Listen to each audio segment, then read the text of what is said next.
días, muy bienvenidas y bienvenidos. Soy Roberto Varela, director de Relaciones Culturales y Científicas de la Agencia Española de Cooperación, y quiero darles la bienvenida a la presentación de este informe de Cultura, Futuro de Desarrollo Urbano Sostenible, que tiene lugar aquí en la Casa de América, a cuyo director, Santiago Miralles, quiero agradecer, como siempre, su estupenda y generosa hospitalidad. Muchísimas gracias, director.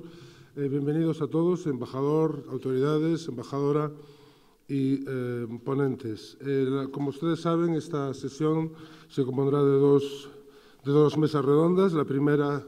bajo el título del Patrimonio Cultural como herramienta para promover ciudades humanas e inclusivas, y la segunda, que tendrá lugar alrededor de las 12, la cultura en las políticas urbanas para fomentar el desarrollo urbano sostenible. Como ustedes ya saben, este informe es producto del trabajo de la cooperación entre UNESCO y la Agencia Española de Cooperación al Desarrollo, la ECID, a la cual yo represento aquí en este momento, y me gustaría darles la bienvenida muy especial a todas las personas que vienen de afuera y muy especialmente a nuestra embajadora ante la UNESCO. Pero en primer lugar quisiera darle la palabra a don Rafael Soriano, en representación del secretario de Estado, que ayer por la noche me ha dicho que no podría asistir y por lo tanto quisiera que en su lugar hablase el señor Soriano. Por favor, Rafael, muchas gracias.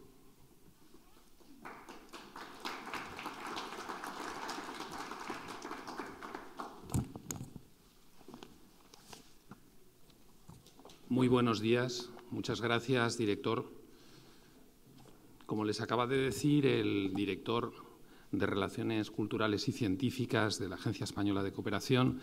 el secretario de Estado ha tenido un compromiso de última hora, un viaje motivado por la situación en Venezuela, según me ha comunicado, y me ha pedido que tenga el honor, en este caso por mi parte, de leerles el discurso que tenía preparado para la jornada de hoy. Señor Francesco Bandarin, director general adjunto para la Cultura de la UNESCO, embajadora Lizarazu, nuestra embajadora ante la UNESCO, señoras y señores embajadores, señor director de la Casa de América, señor director de Relaciones Culturales y Científicas de la Agencia Española de Cooperación Internacional para el Desarrollo, señoras y señores. Me complace mucho inaugurar hoy, en esta magnífica sede de la Casa de América, una jornada dedicada a la presentación del Informe Mundial de la UNESCO sobre la cultura para el desarrollo urbano sostenible. Además, a lo largo del día de hoy, tendremos la oportunidad de reflexionar sobre el desarrollo urbano, uno de los grandes retos a los que se enfrenta la humanidad en el siglo XXI. Como saben,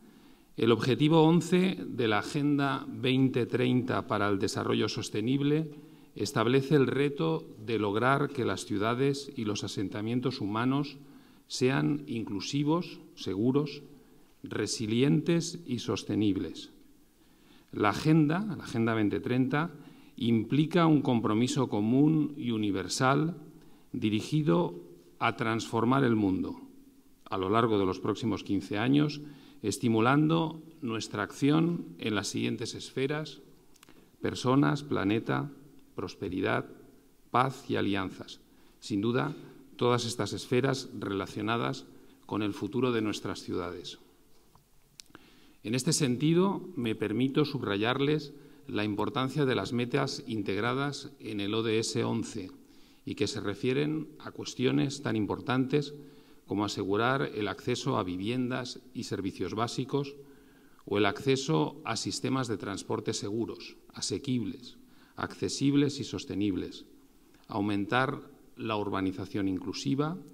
redoblar los esfuerzos para proteger y salvaguardar el patrimonio cultural y natural, reducir el número de personas afectadas por desastres, reducir el impacto ambiental negativo de las ciudades o proporcionar acceso universal a zonas verdes y espacios públicos.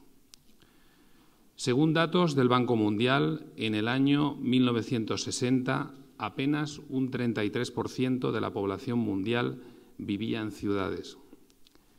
En el año 2016, la población urbana superaba ya el 54% del total. El Programa de Naciones Unidas para el Desarrollo prevé que en 2050 2/3 de la humanidad vivirán en ciudades, advirtiendo de que no será posible lograr un desarrollo sostenible sin transformar radicalmente la forma en que construimos y administramos los espacios urbanos. La urbanización creciente de la humanidad convierte a las autoridades municipales y a sus gestores en actores decisivos para la atención primaria de las necesidades de la ciudadanía. Las ciudades afrontan desafíos colosales. En primer lugar, el deterioro medioambiental urbano es enorme, especialmente evidente en el nivel de polución atmosférica, lo que supone un grave riesgo sanitario. La utilización de energías renovables y limpias, junto a una mayor eficiencia energética, deben ser parte de la respuesta. En segundo lugar, la movilidad es un desafío creciente para las grandes metrópolis. El diseño de un sistema de transporte público sostenible, eficiente y adaptado a las necesidades de cada ciudad constituye un reto fundamental en el diseño de las ciudades del siglo XXI. Y, en tercer lugar, la utilización de las nuevas tecnologías para la prestación de servicios públicos abre un amplio abanico de posibilidades. Es nuestra responsabilidad avanzar en la definición de lo que se conoce como Smart Cities. En España, el Ministerio de Energía, Turismo y Agenda Digital aprobó en 2015 el Plan Nacional de Ciudades Inteligentes para ayudar a las entidades locales en el crecimiento tecnológico y la internacionalización. En este contexto de múltiples desafíos, España apuesta por soluciones que tengan como objetivo el desarrollo sostenible y que incorporen el valor transversal de la cultura. Como bien saben, nuestro país mantiene una estrecha relación con la UNESCO y un firme compromiso con la salvaguarda del patrimonio, con la promoción de la creatividad y de la diversidad y con los objetivos de las convenciones de la organización en este ámbito. La vocación multilateralista de la política exterior de nuestro país también se despliega en la defensa de un modelo de desarrollo sostenible. Uno de los proyectos recientes de colaboración entre España y UNESCO ha sido precisamente la elaboración de este importante informe que hoy presentamos en Madrid. El informe se redactó con ocasión de la tercera Conferencia de Naciones Unidas sobre Vivienda y Desarrollo Sostenible, Hábitat 3, que se celebró en Quito en octubre de 2016. El objetivo del informe es contribuir a proporcionar un marco para implementar de manera eficaz la Agenda 2030 y la nueva Agenda Urbana. Pensamos que estos fines se han conseguido y superado con creces.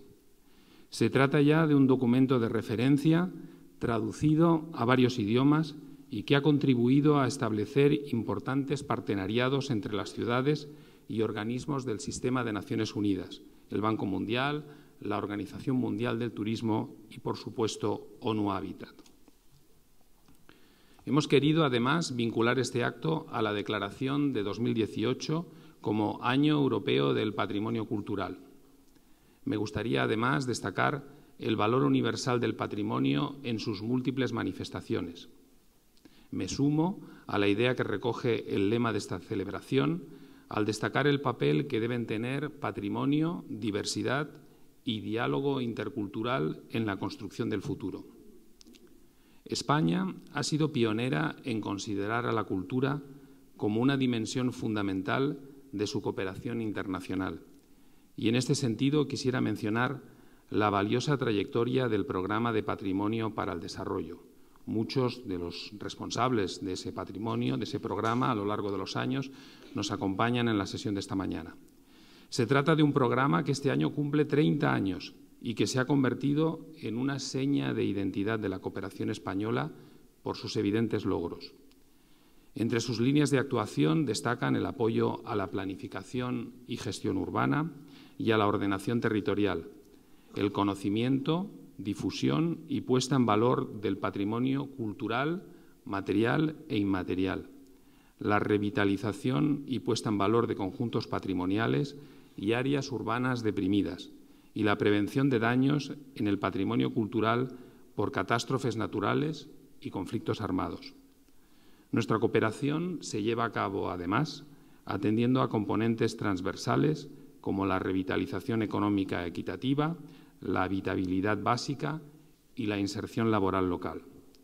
Enlazando de nuevo con el objetivo 11, nuestras estrategias están encaminadas a la construcción de espacios inclusivos de accesibilidad universal y participación ciudadana en la toma de decisiones. Espacios seguros mediante la recuperación y mejora de los lugares públicos. Espacios resilientes con estructuras de gobierno local fortalecidas y asentamientos cuyas condiciones de habitabilidad puedan responder a los desastres naturales. Y espacios sostenibles con vinculación de la población local a la potencialidad económica, turística, productiva y cultural de las áreas patrimoniales. Estos retos han de considerarse integrados e indivisibles en la búsqueda del equilibrio de las dimensiones económica, social y ambiental del desarrollo sostenible. Concluyo ya para anunciarles que, conscientes de la importancia de la cuestión, estamos trabajando en la organización de un encuentro internacional de patrimonio y desarrollo en nuestro país en el mes de noviembre, con el objetivo de realizar una reflexión al más alto nivel. En este encuentro pretendemos abordar cuestiones conexas al tema que hoy nos convoca, como la relación entre patrimonio y ciudad, o patrimonio e identidad, memoria y futuro, en un contexto de políticas de cooperación al desarrollo. Italo Calvino, en su conocida obra Las ciudades invisibles, concibe al libro como un espacio en el que el lector ha de entrar, dar vueltas, quizás perderse, pero encontrando en cierto momento una salida, o tal vez varias. Así deben ser nuestras ciudades, lugares de convivencia en el que sus habitantes se conocen más a sí mismos al definir el espacio en el que viven. No me queda más que agradecer, en este caso en nombre del secretario de Estado, Fernando García Casas, a todos los ponentes su excelente disposición a la hora de participar en este acto, a todos ustedes por su interés y asistencia y desearles una muy exitosa jornada. Muchas gracias.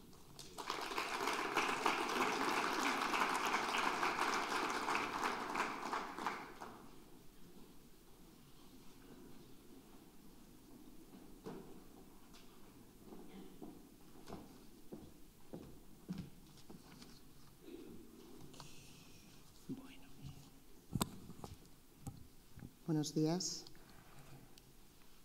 Querido director de la Casa de América, querido Francesco Bandarín, queridos amigos y antiguos colaboradores del Ministerio de Cultura, quiero agradeceros que estéis hoy aquí esta mañana en la presentación de este informe, el cual yo recomiendo que leáis bien en papel, bien en la página web, en digital, porque viene a recoger lo que ha sido una serie de prácticas que se han desarrollado tanto en la UNESCO y su aplicación por parte de los distintos gobiernos, también a nivel local, y que, en definitiva, ponen, como ha señalado el embajador Soriano, ponen de relevancia lo fundamental que es incluir el patrimonio en nuestras políticas de desarrollo urbano. Y creo que la Casa de América es una institución que refleja muy bien lo que se quiere hacer o cómo ese componente cultural puede ser fundamental en lo que es la dinamización cultural de una ciudad. En este sentido, partiendo de la rehabilitación de un edificio, que es un BIC, un bien declarado de interés cultural, se enmarca en él una institución que realiza una actividad docente y cultural que se engarza también con las distintas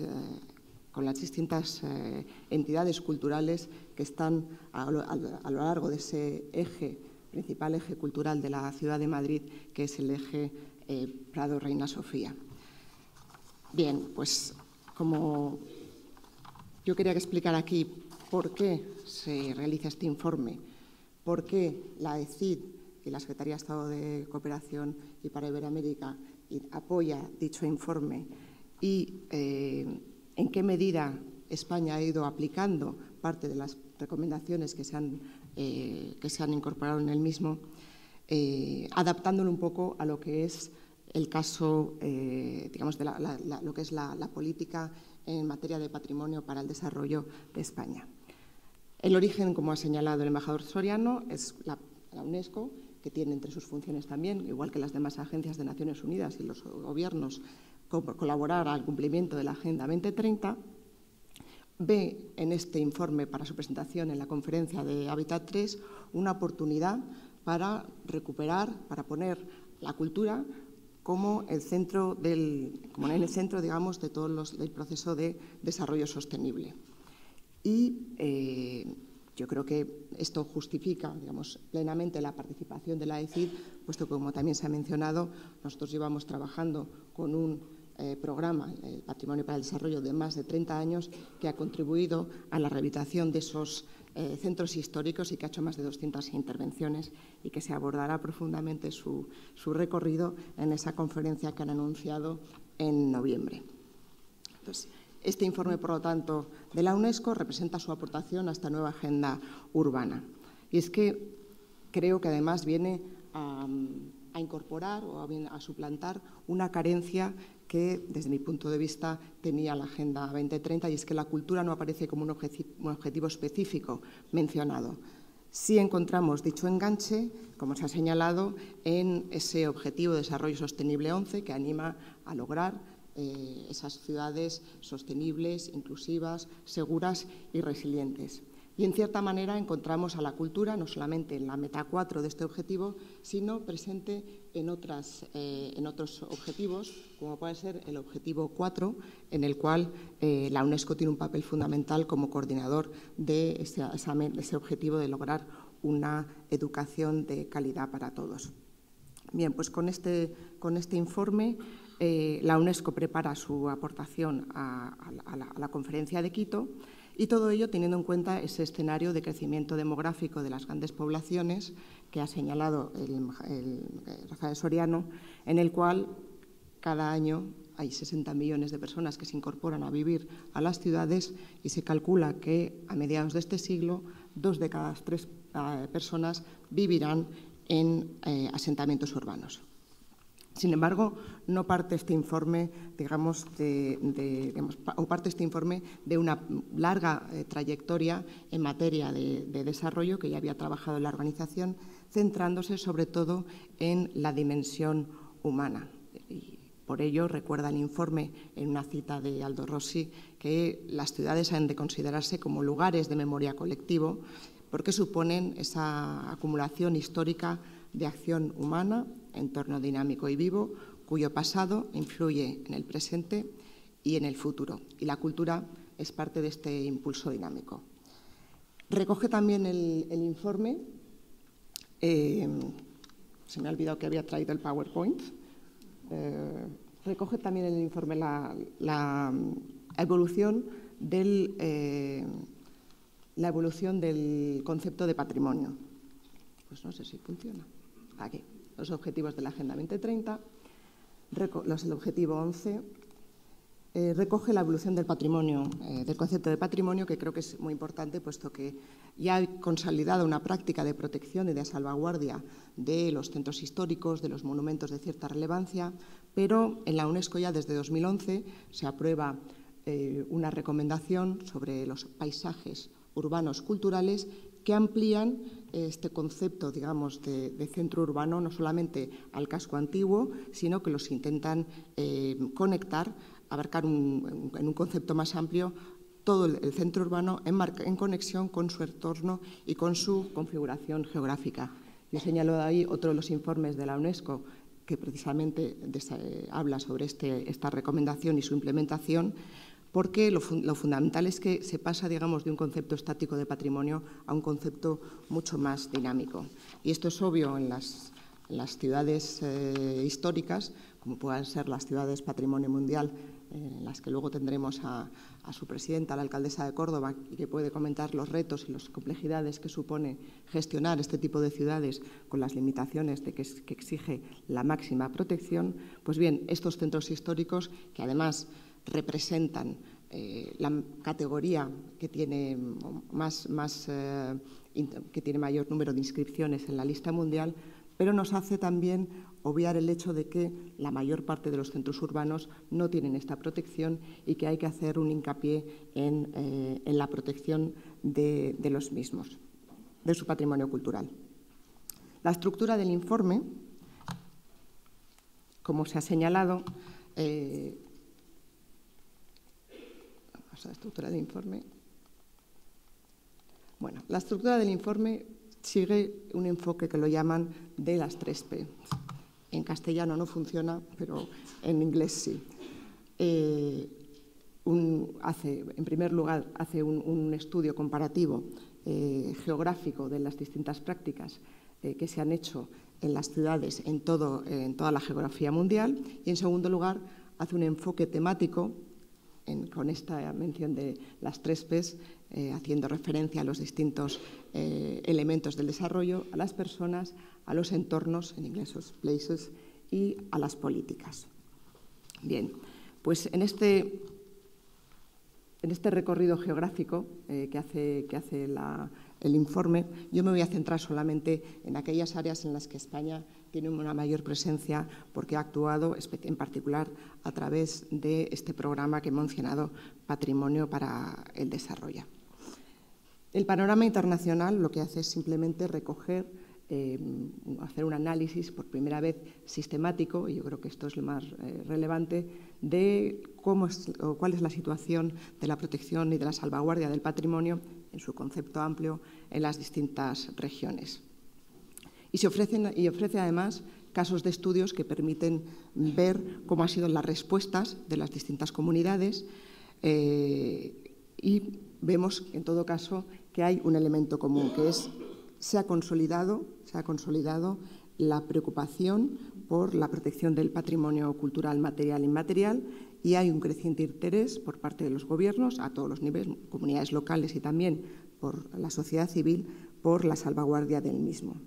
No hay que olvidar que todos estos casos que recoge y las prácticas que recoge este informe vienen, en definitiva, a ser una aplicación de ese marco normativo que se ha desarrollado en el seno de la UNESCO con las distintas convenciones relativas a la protección, ya sea la del 54 para los casos de conflicto armado, a la más conocida, la del 72 de patrimonio natural inmaterial, de patrimonio cultural y natural, a la Convención también de Patrimonio Inmaterial de 2003 o a la de 2005 de diversidad cultural. Yo les animo a hacer una lectura de este informe, pero quería destacar, como he dicho, algunos de los casos o de las regiones en las que hemos trabajado desde el ámbito de la cooperación en España. Bueno, había puesto el caso del Cairo porque en las regiones uno de los elementos que analiza, una de las conclusiones que señala el informe en este recorrido, en este mapeo de las políticas que se aplican en estas ciudades, se pone el Cairo como uno de los ejemplos en los que tradicionalmente sí que ha existido este concepto de salvaguardia del patrimonio histórico, pero sin embargo el efecto de la presión demográfica y de la llegada de nuevos habitantes y los desarrollos, digamos, informales dentro de la ciudad han hecho que también surjan nuevas prácticas por parte de la sociedad civil para concienciar de la protección de ese patrimonio que, como he dicho, no es el estrictamente protegido por la normativa, sino de ese conjunto de prácticas que vienen a surgir dentro del tejido urbano. He puesto este ejemplo en la región árabe porque Primero porque lo conocí directamente cuando estuve en Jerusalén y porque me parece que es uno de los casos de mayor éxito que hemos tenido en colaboración con otros países y con las propias autoridades palestinas. En Hebrón, España comienza a cooperar en el 99, comienza con un enfoque un poco más clásico de recuperación del casco antiguo, del Palacio de Al-Awan, que es la sede del Comité de Rehabilitación de Hebrón, que es una entidad creada por la Autoridad Nacional Palestina,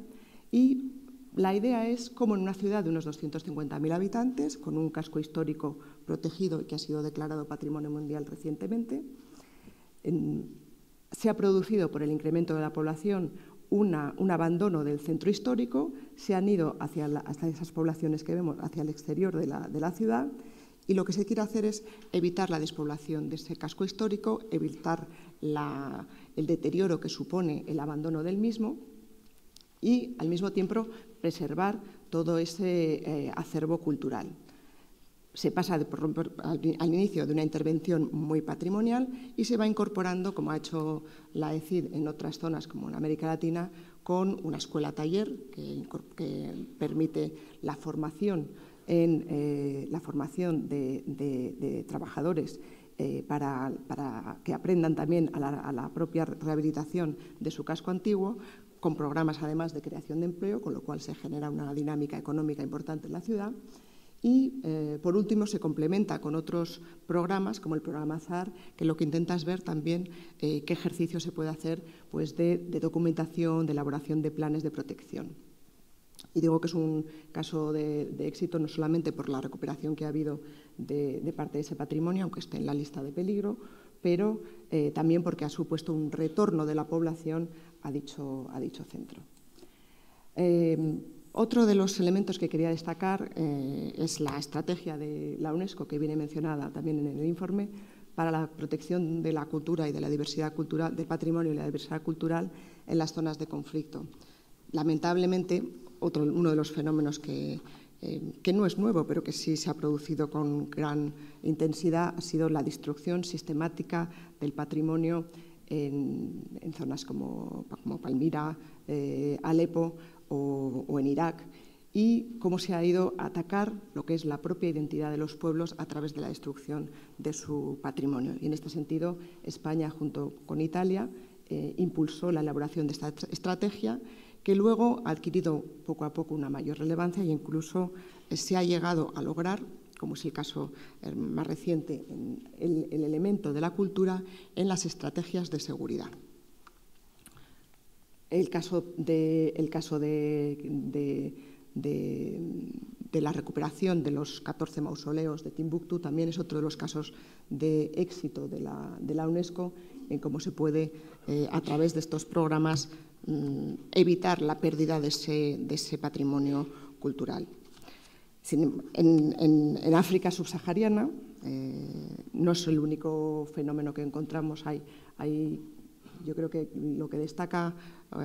el informe, que la mayor amenaza viene por esas grandes urbes que se han ido formando y cómo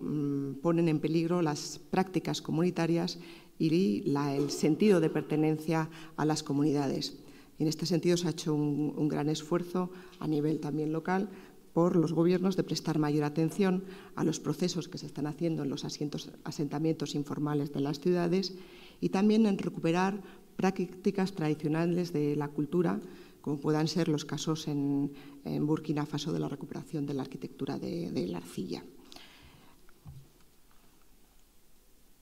Bueno, Mostar fue otro de los casos de intervención y de protección del patrimonio en los procesos de reconstrucción, pero yo quería ir al caso de Iberoamérica, que es donde más impacto ha tenido nuestra actuación, no solamente a través del programa de patrimonio, pero también en la colaboración que tenemos con los proyectos de la UNESCO. Señala el informe que estamos en una región donde el patrimonio ha habido un esfuerzo en los años 90 de regeneración del patrimonio histórico, en el cual España ha sido partícipe a través de este programa y de la creación de las escuelas taller en las que también se hace una referencia en el mismo. y cómo a partir de la recuperación, en este caso, el caso de Cartagena de Indias me parece paradigmático, porque cómo a partir de la recuperación de todo lo que es el recinto amurallado del centro histórico, el propio convento de Santo Domingo, que alberga nuestro centro de formación, contribuimos a esa dinámica que hay dentro de la propia ciudad, que luego va incorporando el impulso de las industrias culturales y de los festivales, con lo cual se genera un movimiento positivo y que ha cambiado, no solamente permite la recuperación de estos centros históricos, sino también su dinamización. Los riesgos. Pues uno de los riesgos que se encuentran en este tipo de ciudades es el de la exclusión de estos cascos históricos de la población local debido a fenómenos de gentrificación, algo a lo que tampoco es ajeno la región de Europa. En Iberoamérica hemos intentado ir más allá y no solamente trabajar, por ejemplo, en el caso de La Habana, no solamente trabajar en rehabilitación, sino ahora un poco, y para continuar lo que es la aplicación de las recomendaciones que hace este informe, vamos a hacer un proyecto con la Oficina Regional de la UNESCO en materia no de rehabilitación de patrimonio, sino de urbanismo, un proyecto que esperamos que sea piloto y que luego sirva para ser aplicado a otras ciudades de la región. En conclusión, y no quiero entrar en otras áreas regionales, sí que hay, y yo creo que esto es una conclusión positiva del informe, hay una constatación de que la idea de la conservación es ampliamente aceptada y que tiene esta connotación dinámica y que se incorpora, digamos, o que se va incorporando de distintas maneras a las políticas urbanas de los distintos municipios. La segunda parte del informe, que es la que se estructura en estas tres áreas, en personas, espacios y políticas, un poco intentando poner la relación que tiene el componente de la cultura con las distintas áreas del crecimiento sostenible, es decir, el elemento, el componente social en el caso de las personas, el componente medioambiental en el caso de los espacios y el componente, digamos, político-económico en el caso de las políticas. En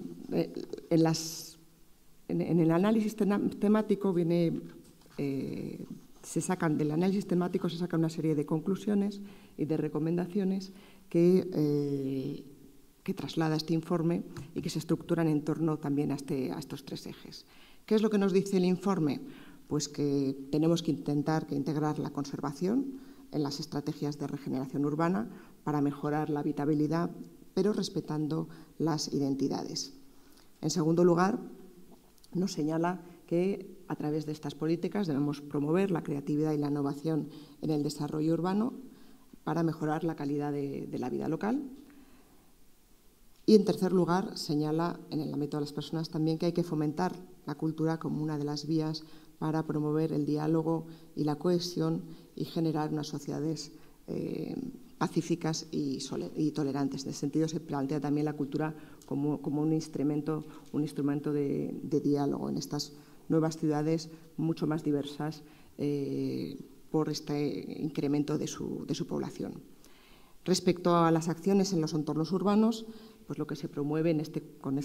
partiendo de este concepto mucho más amplio e integrador del patrimonio es que se promuevan ciudades a escala humana y que contengan zonas de uso mixto en los cuales se integren recursos culturales y naturales. Y por eso he traído aquí dos de los ejemplos que señala el propio informe. Uno es el caso de Sevilla y el otro caso es el Nueva York con el Distrito 57. Aboga también el informe por hacer unas políticas integradas en el que la regeneración de las ciudades y su vínculo con las zonas rurales se vayan haciendo a través de la incorporación de la cultura en la planificación. Y también que la cultura que se potencia la cultura como un recurso sostenible para el desarrollo social y económico inclusivo. Aboga también en el tema de la gobernanza en utilizar todos los mecanismos que tenemos ahora nuestro alcance para hacer procesos más participativos e incorporar a la comunidad en el diseño de esas políticas urbanas. Y, por último, habla también de la necesidad de desarrollar modelos financieros innovadores y sostenibles. Y en el análisis que hace explica tanto casos como son digamos, los casos en los que el peso del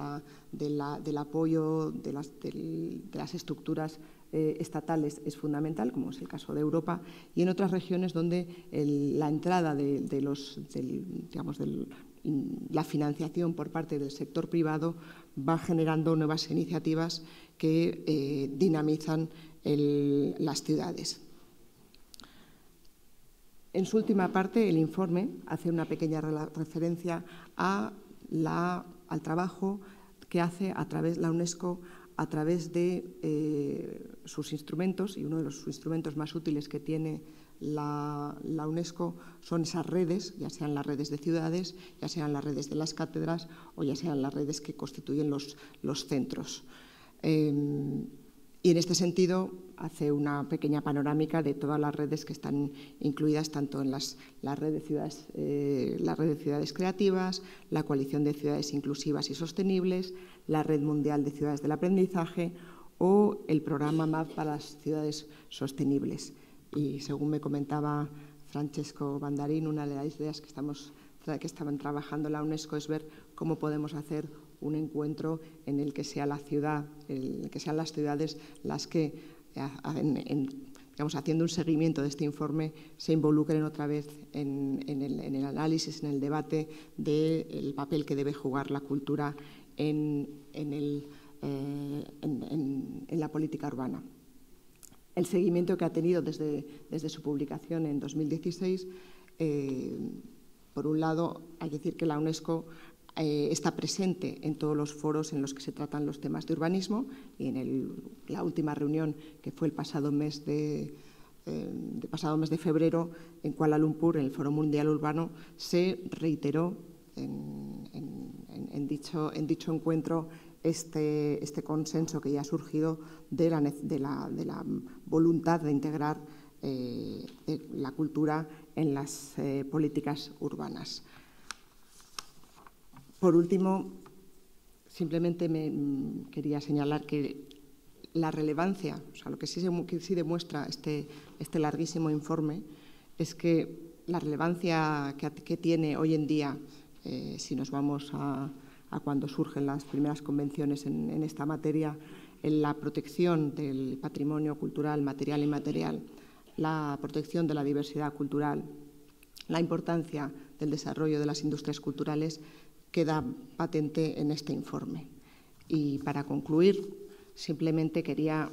hacer referencia a unas palabras de un arquitecto al cual tengo especial cariño por mi época en Helsinki, y ya que los arquitectos están muy presentes a lo largo de este informe,